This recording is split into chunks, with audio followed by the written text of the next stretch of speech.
Este episodio es auspiciado por Flexi, el WMS más simple y práctico para mantener tu logística bajo control. 8bits simplifica tu cadena de suministro. Visítanos en 8bits.lat. Muy bien, habiéndonos cerciorado de que el botón de REC ha sido presionado para evitar los problemas que tuvimos en aquella oportunidad, ¿no, Alvarito? Escúchame, ya me Eh, perdonó, ¿por qué tú no?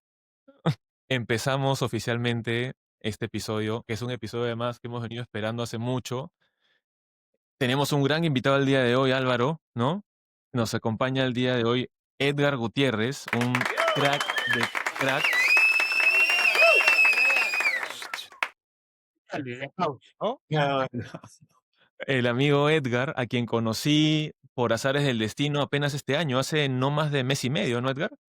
Así Y es, así resultó es. que teníamos muchos conocidos en común, hemos coincidido por otros lados, en otras vidas seguramente, y finalmente nos conocimos en un evento académico que es del mundo del que viene Edgar hace no más de mes y medio, como les cuento. Edgar en este poco tiempo se ha convertido en gran amigo, tremendo profesional, lo van a conocer ahora, van a conocer su lado humano, su journey profesional, qué cosa está haciendo ahora, los premios que ha ganado, para quién está trabajando, en qué instituciones de primer nivel está él representando, los proyectos que tiene en cartera, etcétera, y seguramente va a dar para un segundo episodio porque estamos clarísimos de que va a quedar corto el tiempo. Pero sin más, bienvenido Edgar nuevamente y vamos por favor contigo contándonos quién es Edgar. Sabemos que reciente padre nuevamente, ¿no? También, entonces cuéntanos cómo estás haciendo para homologar esta vida académica, profesional, paternal y además tener espacios para grabar con este par de soquetes logísticos, Todo un problema wannabe logístico. podcaster. Todo un problema Efectivamente, logístico. Pero bueno, por primero favor. que todo, Arturo, Álvaro, muchas gracias por la invitación. De verdad que me da mucha ilusión poder compartir en español en la región y bueno, con todo lo que ustedes han entrado dentro, no solamente en Perú, sino he visto que en otros países de habla hispana está entrando muy bien el podcast. Entonces, muy contento de poder estar acá y compartir. Pues bueno, la pregunta que me haces, mira, yo creo que desde niño siempre he sido muy apasionado por la toma de decisiones. ¿Cuál es la Mm, mejor decisión? ¿No? Yo creo que esto venía un poco de mi padre, que siempre no me decía, bueno, ¿cómo escogemos mejor? Y me ponía a mm, mí a escoger, ¿no? Yo soy, fuimos tres hermanos, soy el menor, y yo creo que él después de ese feedback loop de learning y learning con mis dos hermanos, a mí me dijo, bueno, pongámoslo a este a escoger. Y bueno, desde ahí creo que se me volvió una pasión el tema del decision making, mm, cómo escoger mejor. Y mm, después, por cosas de la vida, fue temas de logística y entré con el tema del supply chain. Ah, y como lo que me preguntas, yo creo que yo en parte vivo, ¿no? Y mi esposa lo puede decir, vivo y respiro cómo es la logística, qué es lo que se debe mm, hacer. Y cada vez que hay un término académico, trato de inmediatamente anexarlo al punto práctico. Y eso, mira, mm, ha sido la fórmula espectacular. Pero cuando tú te reúnes con CEOs, con gente que lleva 20, 25 años, 30 años en el campo, 10 años, con gerentes, yo digo, los gerentes no se hacen en un MBA, los gerentes se hacen en el campo, se hace trabajando, son años y mm, años, conectan muy bien con la practicidad, con lo práctico, con lo real. eh, bueno, y así es un poco como estoy haciendo. Es un poco, nosotros sabemos que en ingeniería industrial, soy ingeniero industrial, bueno, ingeniero industrial al cubo. Tengo pregrado, maestría y doctorado Me en encantó. ingeniería industrial. Entonces, imagínate, yo decía, claro, porque siempre pensaba, bueno, ahora sí voy a aprender, ahora sí voy a aprender ingeniería industrial. Anyway, y cada vez que eh, siempre decimos que somos como orquestadores, sí, ¿no? Y hay que sí. orquestar, ¿no? Y como el director de orquesta, debe saber qué está sonando allí, qué está sonando acá, alguna nota que se atraviesa, ¿no? Además, fui músico ya casi no, pero sí en mi vida pasada fui músico de percusión. Hay todo el contacto en paralelo, mi vida personal y mi Claro, vida claro, profesional. por favor. Mira, yo soy egresado de la Universidad de La Sabana, en Colombia. La Universidad de Sabana, una universidad, digamos, muy, que viene, eh, digamos, con aspectos bien formales. Creé el primer conjunto vallenato de la Universidad de La Sabana, año 2001, 2002, algo así. Y bueno, Mira tú, mira tú, sí, percusionista ese de vallenato, oficio, además. vallenato, tuve mi época, ya no, ya casi no, pero bueno, ahorita que con lo que decías, con mi hijo, vamos a ver cómo le Sí, va con el tema de la música.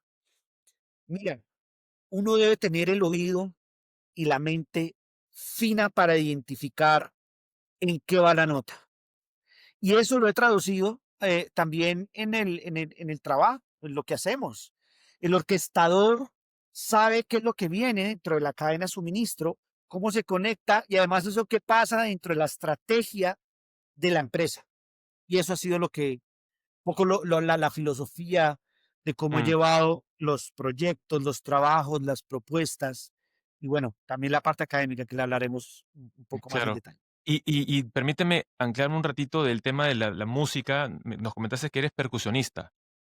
Y hice percusión, ya no, Hiciste percusión, ya, ya pero me mira qué olvidó, pero bonito, hice percusión. mira qué bonito, voy a trazar un paralelo acá, ya, y Giancarlo Currarino, una persona a la que admiro mucho, vas futuro invitado de acá a un tiempo, estamos que lo perseguimos un rato, para el próximo año ya lo confirmó, fue mi guest speaker para un lecture que yo hice en la maestría donde dicto, ¿no? En la Pacifico Business School, en mi curso de diseño de redes logísticas. Fue mi guest speaker y él trazo unos paralelos que prometo que va a tener sentido ahorita, en donde él hablaba acerca de los roles de, digamos, las funciones empresariales y un símil a los Beatles. ¿Ya? No recuerdo Buenísimo. exactamente, pero él sí hablaba de que Ringo era supply chain. Y en este caso, tú me estás Oiga, confirmando un poco esa hipótesis, ¿no? Ese, claro, ese, ese que marca el paso, el que tiene el beat, que está ahí, que además es un héroe silencioso, ¿no? Que no es el más es guapo. Claramente se ve esto ahorita, no somos bueno, hay nada, excepciones, nada, hay ¿no? excepciones, hay excepciones. Evidentemente hay excepciones. Este, es el héroe silencioso, ¿no? El que está ahí marcando el paso, el que no está con el spotlight, pero que sin él se cae la operación, ¿no? Entonces Así es. no era un Paul, claramente no era un John, no era un George, y probablemente de las nuevas generaciones muy pocos conozcan a Ringo, pero sin Es él clave, sabemos que la música de los Beatles no hubiera sido de los Beatles. es Entonces, clave. más o menos que nos validas esta hipótesis, ¿no? Fíjate que algo súper interesante que nos pasó a todo el Mm, mundo, literalmente a todo el mundo en la pandemia, mm, el concepto de cadena de suministro.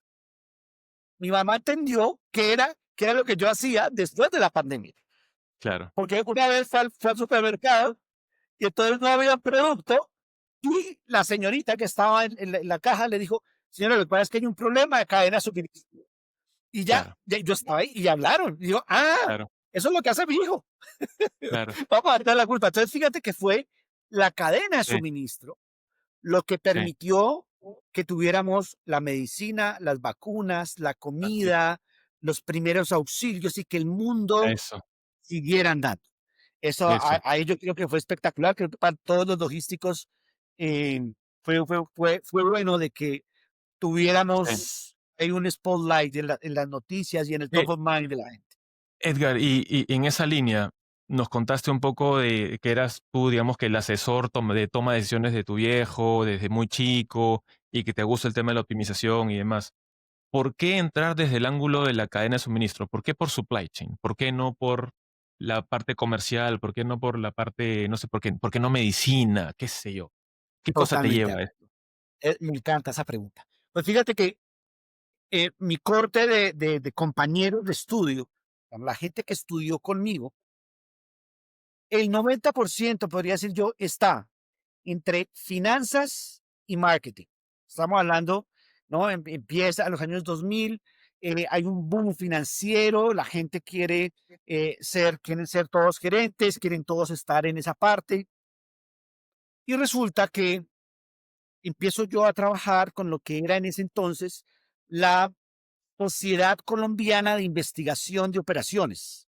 Hay digamos, Ujú. traen, digamos, unos invitados, la universidad trae unos invitados, de gente muy famosa en ese campo, y empiezo yo a observar que las finanzas son importantes, el marketing es importante, había una línea de producción, pero no era tan fuerte en mi programa, pero que todo se unía o que todo daba sentido en la cadena de Mm. suministro. Entonces dije, no, yo lo que quiero es, entonces, en donde se unen y acercan a suministro, porque, claro, fíjate que son como estos silos, ¿no? Como estos bloques que Ujú. se cruzan, hay funciones, ¿cierto? Y hay formas, y esas funciones y formas se cruzan en la cadena de suministro para generar y para meterle un poquito del tema estratégico, valor, para generar la ventaja competitiva. Y ahí es cuando digo, aquí es donde quiero empezar. Y empecé, pues, vamos a hablar de libros también, a mí me gusta mucho leer, entonces yo voy recomendando libros. Mira, el primer libro que me leí fue Modeling the Supply Chain, del profesor Jeremy Shapiro. Súper recomendado para todos, ya lo pueden encontrar en línea. El profesor Jeremy Shapiro ya no está, el profesor Mm. de MIT, del Sloan Management School, y en sus primeros dos capítulos hace la explicación de cómo la cadena de suministro reúne las diferentes funciones de una empresa.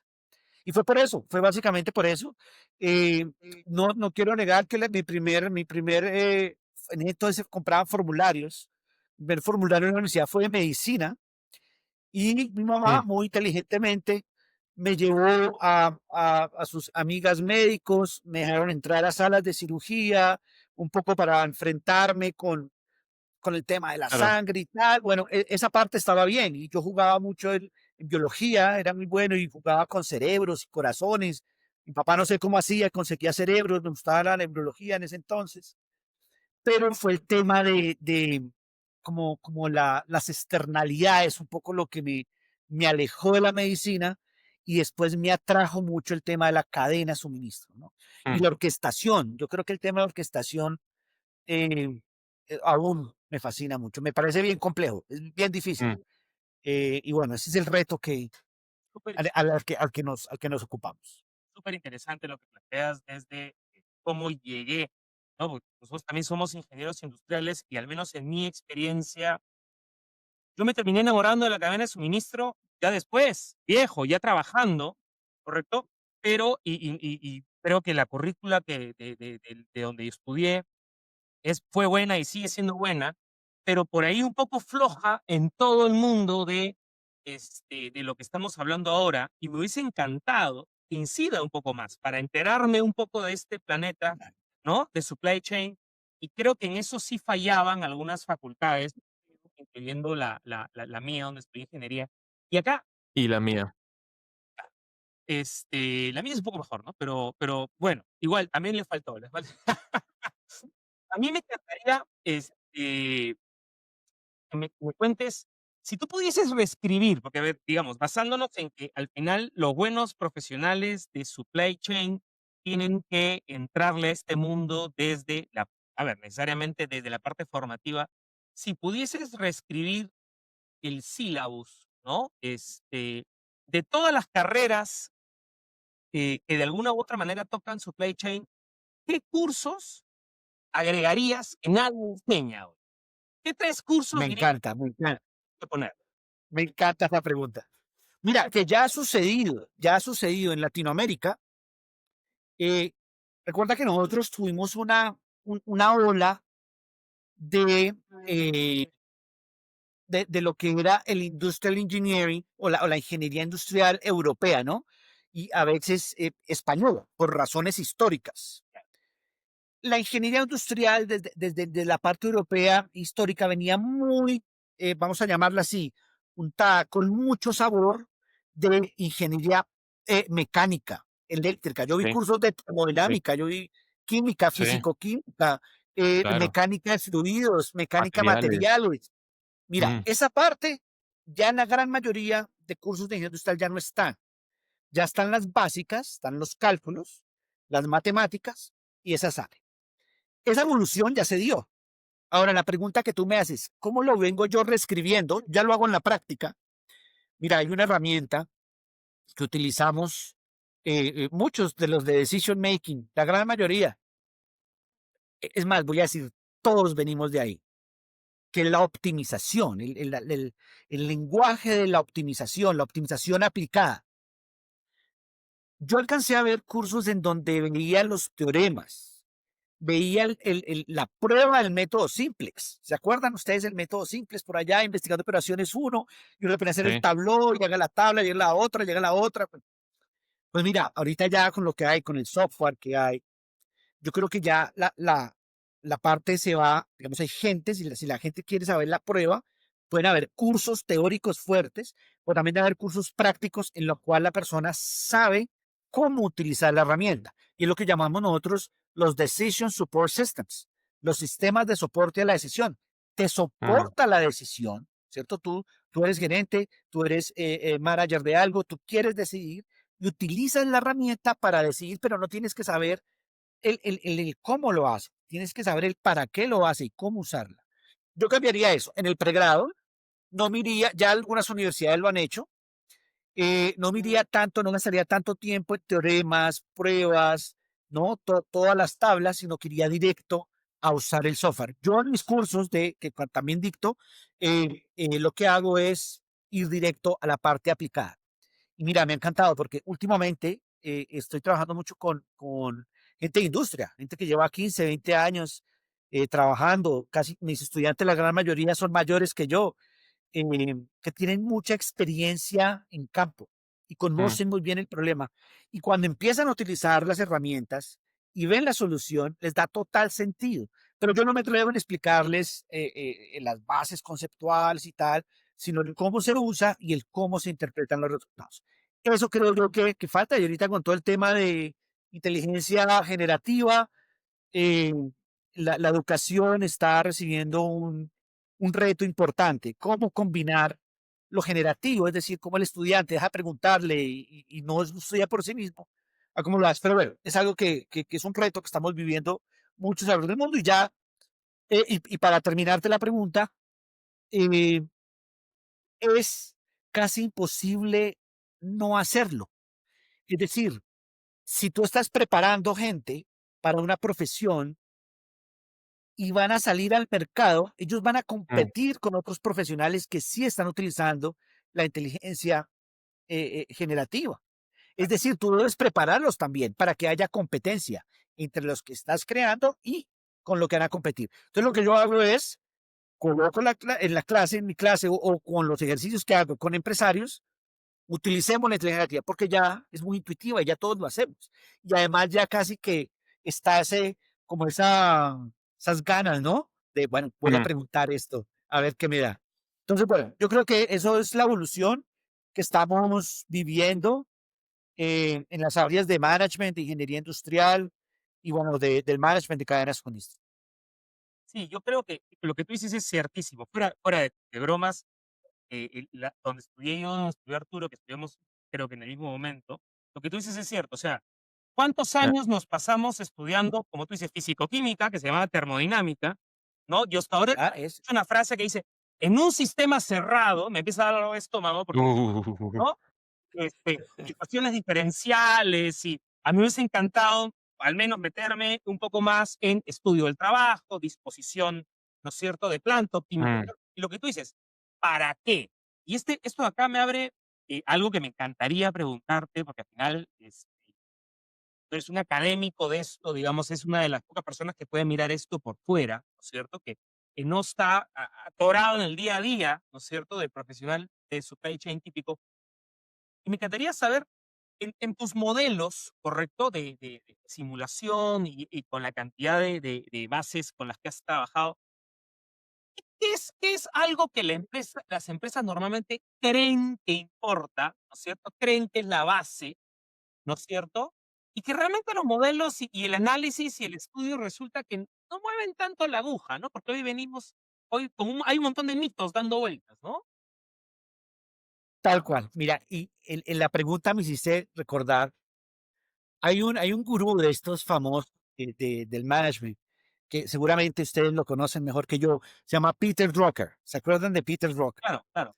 Sí, Peter Drucker decía, hacer lo innecesario 3 veces más rápido no tiene ningún mérito.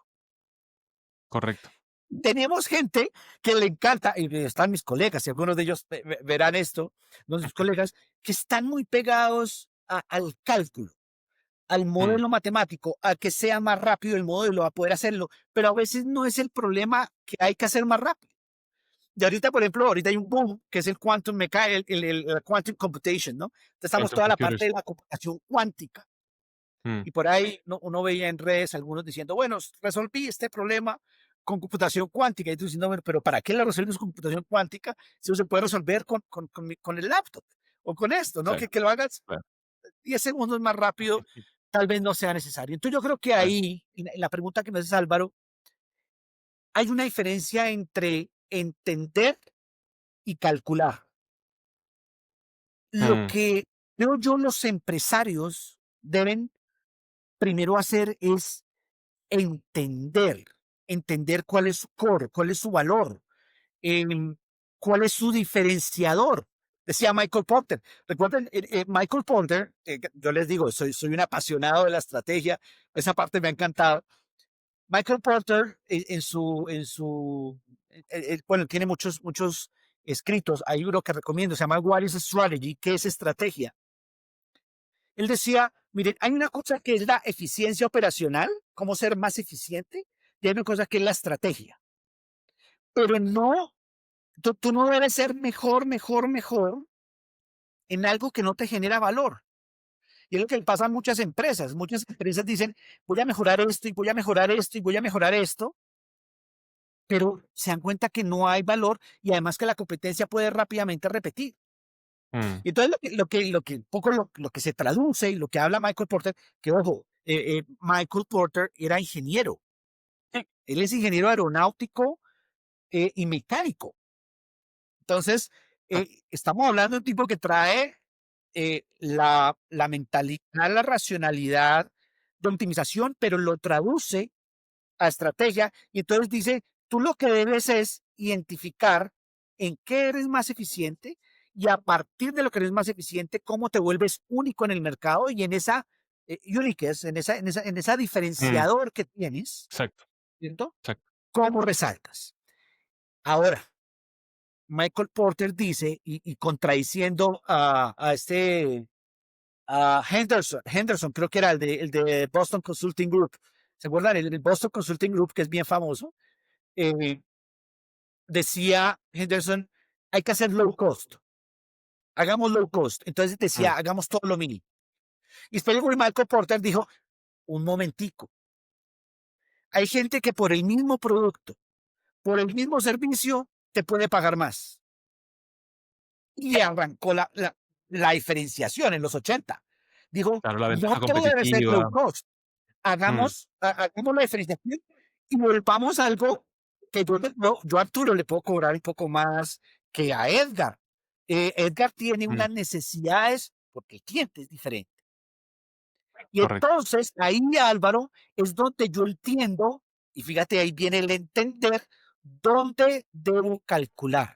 Muchas veces, que me ha pasado a mí, yo lo sufrí, le ha pasado a mis colegas, para para redondearte la pregunta, optimizamos o mejoramos o hacemos mejoras o venimos del mejoramiento continuo, ¿no? De esa partes que no son verdaderamente necesarias. Entonces, lo primero que hay que hacer es entender el para qué de mi core de negocio y una vez lo entiendo, entonces entro a hacer la eficiencia y volvemos y ahí cierro.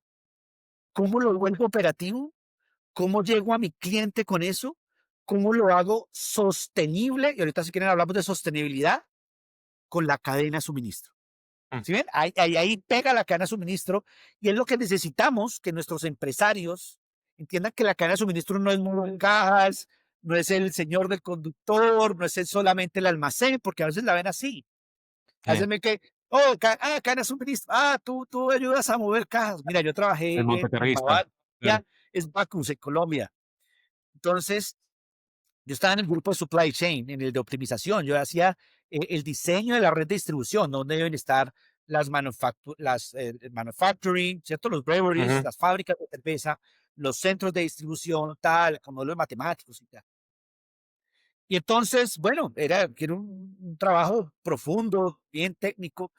Entonces, a Mm, veces yo les decía a mis amigos, no, yo reparto cerveza, ¿no? Y como que yo hago que la cerveza esté en cualquier, acá lo llamamos claro. tiendas, en Perú bodegas, en Mm, Brasil mercadillos, que haya una cerveza en cualquier, ahora hay un nombre más, digamos, popular, que es Nanostore, en cualquier Nanostore.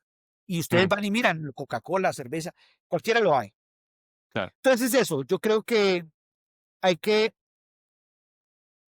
diferenciar entre la fuente de dónde voy a generar valor, a después hacer los cálculos de dónde genero valor. Y Sí. después cómo lo operacionalizo, que es a través de la cadena de suministro. Me encanta lo que comentas, Edgar, porque a pesar de que vienes del mundo académico y tienes un doctorado en todo esto que nos has comentado y eres especialista en optimización de procesos, no le rindes culto al número, ¿no? Sino más bien lo subyugas al negocio, ¿no? Es Así es. entender el negocio, entender la problemática, qué cosa quiero resolver y después de eso optimizo, ¿no? Claro, Que es la secuencia que hay que seguir. Ahora, esa es una gran correcto. lección para, me imagino, colegas académicos, pero también para, viéndolo del otro lado, para la gente que viene, digamos, creciendo, ¿no? Desde el mundo de la industria, porque sí también están obligados a aprender de optimización. Y es justamente lo que yo le digo siempre a todos mis amigos, mis colegas, a mis alumnos también. A ver, no es solamente tu día a día, ay, por responder mis correos y victimizarme, tengo 200 correos en la bandeja. Oye, ya, no eres más chévere por tener más correos abultados en tu bandeja. Lo que tienes que saber es tomar mejores decisiones y para eso, oye, regálame 20 centavitos de matemática, o sea, 30 Claro. centavos de optimización, no seas flojo también, ¿no? O sea, hay que ir un pasito más allá, ¿no? Hay que meterle un poquitín de ciencia y hacerlo de manera inteligente, ¿no? Lo que tú decías, porque me pasó una vez también que vino una muchacha una de mis vidas pasadas, me dice, orgullosísima, Arturo, hice la metodología, hizo un ejercicio de centros de gravedad muy lindo y ella ya estaba de frente para hacer un business case y recomendar, a ver, ¿dónde está cayendo? Acá. Oye, flaca, cae en el mar. ¿En Así verdad es. quieres montar un centro de trasvase en el mar? No seas loca. O sea, ahí ya vienen el análisis, ¿no? Y ahí ya viene la persona. Y, oye, ¿será que me voy al puerto más cercano? De repente sí, oye, en este caso no conviene porque este puerto más cercano tiene un costo inmobiliario muy caro o no hay vías de acceso, etcétera. Entonces toca hacer ese cruce, ¿no? Oye, y hablando de eso, eh, y pegándolo con la pregunta de Álvaro, yo creo que sí hay materias y sí hay conceptos que ayudan a crear ese sense, ese sentimiento, ¿no? El cálculo uno, el cálculo 2, el álgebra, te mm, ayuda a dar sentido a las conexiones, a la interrelación que debe haber entre un lugar y otro. Ahora, esas materias deben seguir y crear esa concepción debe seguir. Mira, yo que he visto esto en Estados Unidos, bueno, en algunos países también en Europa, hay un high school in operations research en high school. O sea, hay unas ujú. materias que ven de high school. Sabemos que nuestros amigos asiáticos están viendo principios de machine learning desde primaria. A los niños les empiezan a mostrar juegos de cómo identificar patrones, de por qué es importante identificar patrones, que es lo que hace el Machine Learning, ¿no? El Machine Learning te identifica patrones, el Machine Learning te da tendencias, y empiezan a crear lo que llamamos ese sentimiento. Y luego entonces, como dices Arturo, cuando van a tomar la decisión tiene que make sense, tiene que tener sentido, y Sí. el cómo se hace. Entonces quería dar esas dos aclaraciones y resaltar, ahorita que hablamos de nuestro amigo Michael Porter, él en casi la gran mayoría de sus escritos habla Ujú. con lenguaje de optimización sin decir que es optimización. Eso es espectacular, Ah, mira, porque no me he dado cuenta. venimos, claro, venimos, y eso lo ha trabajado mucho el instituto, se llama INFORMS, the Institute for Operations Research and Management Sciences, de cómo el OA y las ciencias de la decisión tienen que involucrarse más en la sociedad para que los gerentes, para que los tomadores de decisiones la usen. Digamos, porque ahorita hay un boom de inteligencia artificial, que ahorita hablamos un poco de la diferencia entre inteligencia artificial, investigación de operaciones. Entonces, lo que hizo Michael Porter muy inteligentemente, creo que fue base de su éxito. Recuerden, ingeniero aeronáutico y mecánico, tipo de optimización perfecto. Fue utilizar ese lenguaje y traducirlo al lenguaje de negocio, que ahorita las herramientas de inteligencia generativa lo están haciendo. Entonces, por ejemplo, él tiene otro paper que también hay para que ustedes lo busquen. Se llama How Information Gives You Competitive Advantage. How Information Gives You Competitive Advantage. Cómo la información te da la ventaja competitiva. Y el tipo muy inteligentemente mete la palabra información y ventaja competitiva en el mismo título. Exacto. Y entonces lo que pasa es que tú tienes información únicamente después que analizas los datos. ¡Wow! Él no te dice data analytics, no te dice data science. Recuerda que uno arranca con la pregunta, ¿no? Entonces llega el gerente, dice, bueno, mira, nos está yendo muy mal, los competidores están yendo para nuestros competidores están llevando nuestros clientes. ¿Qué es lo que pasa? Digamos, Arturo, tú eres el gerente de una compañía y Álvaro es el gerente de la otra compañía de teléfonos. Vamos a decir que todos usamos teléfono aquí. Y Arturo le dice a su equipo, todos nuestros clientes me están abandonando y se van con Álvaro. Bueno, no sé si el caso de la vida real, pero se van con Álvaro. ¿Por qué hay un abandono? Y arranca con la pregunta. ¿De acuerdo? Y esa pregunta lo que nos lleva es a decir qué datos debo buscar. Pero fíjate que no es al revés. No es qué datos tengo y qué hago con los datos, que fue el error que cometió mucha gente en California al principio del 2000, el Big Data, ¿cierto? Acuérdense del artículo famoso, Big Data, the sexiest job in the 21st century. Claro. Y bueno, dije, bueno, si ese es el sexiest job, y yo que soy así, me digo, vamos a meterme en eso. Pero bueno, ya, estoy felizmente casado. Era casi increíble, pero bueno, se logró después de muchos años. Pero bueno, en fin, volvamos. Y entonces, el error que se cometió fue, con todos estos datos que tengo, ¿qué hago? Y entonces empezó todo el hiring, toda la contratación de científicos de datos, de gente de computer science. Y les entregaban los datos. Y decían, mire, coja los datos, dígame qué hago. Y volvían con cosas que doesn't make sense. Lo que decías, Arturo, no tenía sentido. Entonces, lo que está ahorita evolucionando es, no empecemos con los datos, empecemos con la pregunta, y dependiendo de la pregunta, veo qué datos tengo para resolver la pregunta, y si no los tengo, ¿cómo los consigo? Y para que los datos se conviertan en información, y ahí lo pego con el paper de Michael Porter, ¿cierto? How information gives you competitive advantage. Para que los datos se me conviertan en información, debo utilizar modelos matemáticos. Ahí está. Y fíjate que conecta sin decírtelo. Y entonces, claro, él empieza a discutir sobre technology information, toda la parte de tecnología. Y entonces viene todo lo de ERPs, viene cómo los datos se meten en los modelos, lo arrancan y cómo se hacen los vínculos. Y por eso me encanta ese paper, dentro de la cadena de suministro. Y entonces acuérdense que ahí es cuando empieza a hablar de la cadena de valor. Él fue el que sacó el título cadena de valor, ¿cierto? The Value Supply Chain. El Value Chain, claro.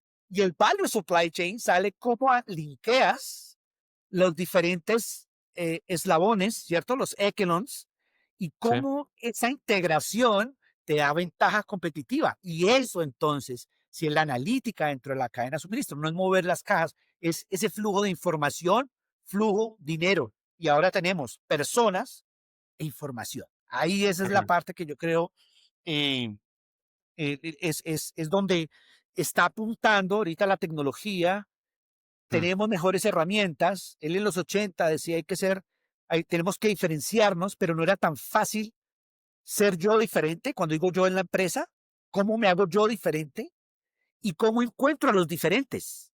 O sea, cómo dentro de mi población encuentro ese grupito, encuentro ese nicho que me puede hacer un ramp up, Pero no es ¿no? tan fácil, Tenemos el caso de Southwest, Correcto. Southwest, la aerolínea, ¿saben? Ellos solo tienen un nicho Tremendos. específico. Tenemos el caso de muchas marcas, bueno, marcas, ustedes también me pueden ayudar con ejemplos, que solo se dedican a un nicho de mercado. Y dice, mira, pero ¿cómo los encuentro? ¿Cómo los atiendo?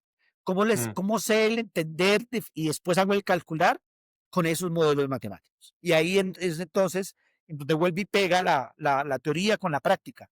Y es lo que, bueno, es lo que venimos trabajando ya con muchos gerentes, con muchas empresas, y que hay varios gente en la industria que llama a la academia para encontrar esos links, cosa que nos falta también en Latinoamérica, ¿no? En Latinoamérica eh, y es culpa de ambos lados, tanto de la academia como de los empresarios. Yo que he estado en ambos lados, lo sé, pero creo que estamos andando sobre cómo crear los puentes entre academia e industria. pasa, lo que tú decías, pasa por entender tu negocio. De hecho, entender cuál es el problema. Yo cuando estudié el MBA en INCAE, había un curso, o era medio curso, creo, pero estaba especializado en, leíamos un caso y parecía tonto desde afuera. Después del caso, tenías que decir, lo resumías en, ¿cuál es el problema? ¿No? Y habían varios profesores que son unos cracks y te pasabas horas, eran 70 estudiantes de MBA y no llegábamos a definir bien el problema. Correcto, por lo que tú dices, o sea, la diferencia entre data e información, es como la economía, es como la contabilidad creativa, ¿no? Hay contadores que te sacan la información que tú quieras. No, a ver, ¿qué me quiero responder, no? Y en este orden de ideas, Edgar, hay un tema que también mencionaste que es súper importante, ¿ya? Y creo que es un tema cultural en América Latina, ¿no? Porque, o sea, me da la impresión, corrígeme si estoy mal, que en Estados Unidos, de repente en Asia, pueden ser un poco más pragmáticos, ¿correcto? Con lo que te va saliendo, digamos, en los modelos, es esta variable mueve la aguja, esta variable no. Y la pregunta es, ¿qué es más difícil en la práctica en Latinoamérica? ¿Diseñar un modelo de integración perfecto o lograr que una empresa lo use todos los días sin sabotearlo culturalmente, que termina siendo un reto gigante, ¿no? Me encanta, me encanta. Esa pregunta me encanta porque puedo introducir un tema que lo comentamos con Arturo en los previos del podcast. Mira que yo tengo unos colegas europeos que se han visto muy interesados y que tienen toda la razón, y los admiro muchísimo, algunos de ellos han sido profesores míos, en cómo hacer más eficiente la logística de entrega, la logística de última milla, cómo hacerla más eficiente en nuestras ciudades, en Bogotá, Lima, Sao Paulo, Ciudad de México, que no son cuadriculadas, tienen calles pequeñitas, calles más grandes, no hay zonas de parqueo, la velocidad promedio, que estoy seguro que en Lima, bueno, en Lima me encantó la línea amarilla, en Bogotá no lo tenemos, México se lo tiene, en nuestras ciudades no, pero tiene lugares donde la velocidad promedio no pasa de 30 kilómetros por hora, en horas pico, Siendo 25 generoso. kilómetros por hora. En las mañanas está tan fuerte la congestión que tú ya sabes que ir de un punto A a un punto B vas a ir a aproximadamente 15 kilómetros por hora y sabes que te demoras 1 hora y 10 en llegar de un lugar a otro. No digo sitios, no estoy muy familiarizado con Lima y los que no son en Bogotá, pero si todos vivimos en una ciudad, en países en vía de desarrollo, sabemos que es así. Entonces ellos averiguan mucho sobre y sus investigaciones concluyen que es importante tener zonas de carga, que se puede hacer distribución nocturna, que la forma en cómo interactúa el tendero o la persona, el dueño de la bodega del mercadillo con el que hace las entregas es importante. Pero entonces viene lo que dice Álvaro. Bueno, una cosa es lo que nos da la investigación y el hacia dónde va, que es necesario e importante. No me malentiendan. Se necesita porque con eso yo genero políticas públicas. Con eso yo voy y me siento y le digo al señor gobernador, al señor alcalde, por octava vez necesitamos zonas de parqueo. Y vas y se lo dices por octava vez. Pero cuando vas a la realidad no están. Las zonas de parqueo no están. Claro. Entonces, ahora me paso a mi lado. Dije, bueno, ¿qué hacemos? Porque esto fue un reto que nos pusieron. Este fue un reto que salió en el año 2017. Edgar, necesitamos mejorar la distribución. Estamos locos. No sabemos cómo hacerlo. La primera vez que yo tuve el reto fue en el 2012, 2012, cuando entró el e-commerce fuerte a Colombia. Y varias empresas, si ven ahí mi hoja de vida sabrán cuál es, para no nombrarla ahorita. En esa época entró el e-commerce y claro, la gente empezó a comprar en línea y tenía yo que colocar la nevera, el televisor, el computador, ¿no? El modelo Sí, pequeño, el modelo grande, en un mismo camión o en un mismo vehículo. Y tenía que ser eficiente para repartirlos. Como claro. antes no lo habíamos hecho, había muchas eficiencias. ¿Qué sucede? Que nos pasa a muchos logísticos. Esta es una regla que la he escuchado mucho. Mira, metamos toda la cantidad de productos que podamos en el vehículo, llenémoslo, capacidad total, y repartamos. Cuando tú tienes productos de diferente tamaño, volumen y gente repartida en la ciudad, tú cumples el peso del vehículo, el volumen del vehículo, pero el tiempo no lo Mm, cumples. ¿Qué sucede al final del día? El conductor volvía y decía, pues mira, de las 40 entregas pude entregar 31. 9, imposible, no daba el tiempo. Porque además te decían, tú puedes entregar hasta las 6, 7 de la noche. mm, Y al otro día, ¿qué hacían? Volvían y llenaban todo el vehículo y volvían y llegaban, y así, años y años. Ningún software podía resolver. Entonces, empecé a mirar qué hacemos con el contexto, con lo que está sucediendo en la ciudad.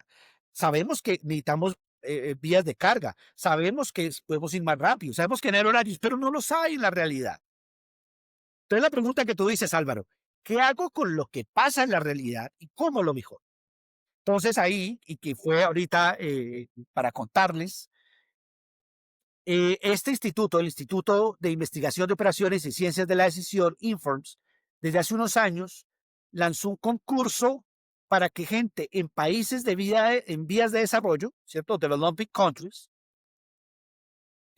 mostraran casos aplicados en la vida real y les daran premio.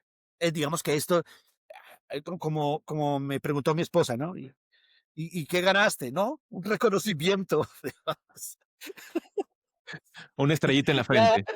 pero los nerds, yo soy un poquito nerd, nos gusta eso, los reconocimientos, está bien, ahí para los padres, pero ya no Claro, fue por papel ahí, uno da la placa, claro.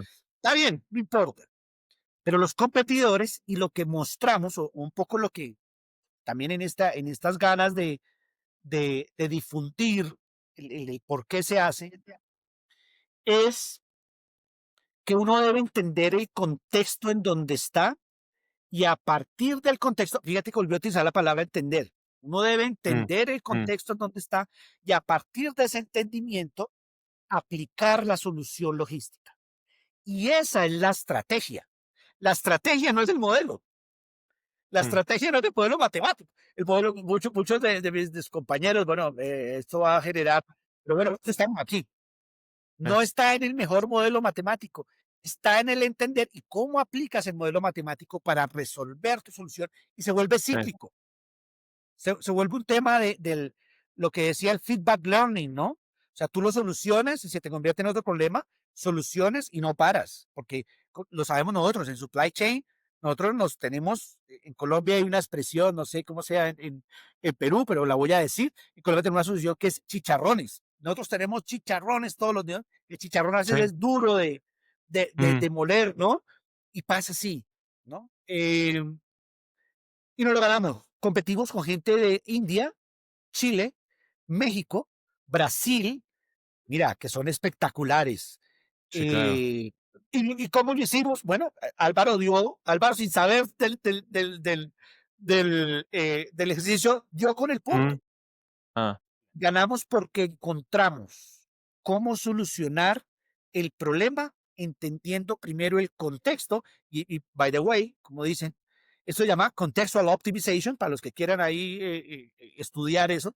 También algunos que averigüen ahí qué es contextual optimization, que nos ujú. ayudan a solucionar. Y entonces, como yo uno temas de machine learning con temas de optimización. Así fue, Álvaro, como hicimos, y bueno, como estamos llevando hoy en día las soluciones. Primero entender y luego ya identificar sobre ese entendimiento, sobre esa necesidad, cómo hacemos la solución.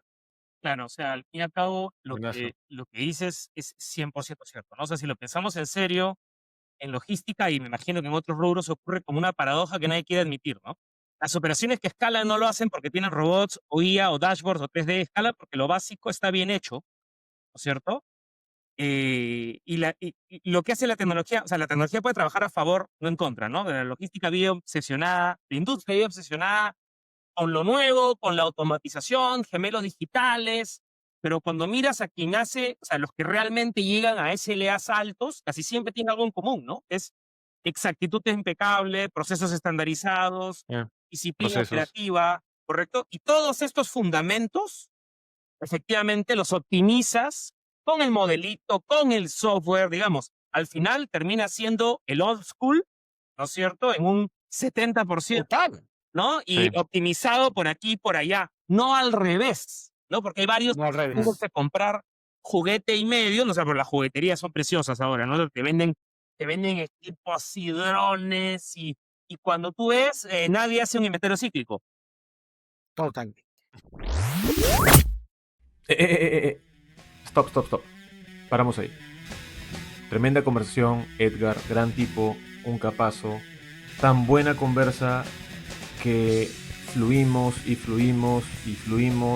Edgar estaba pero volando, no podíamos detenerlo.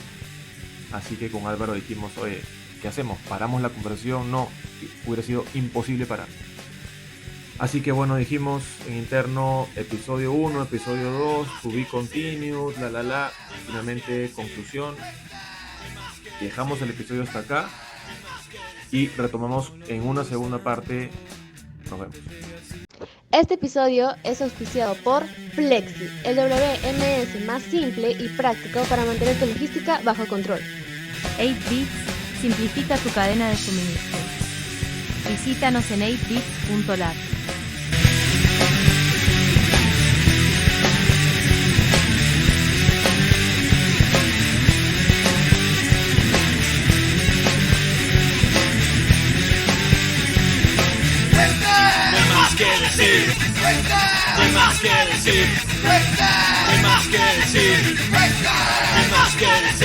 No lo dudes tanto.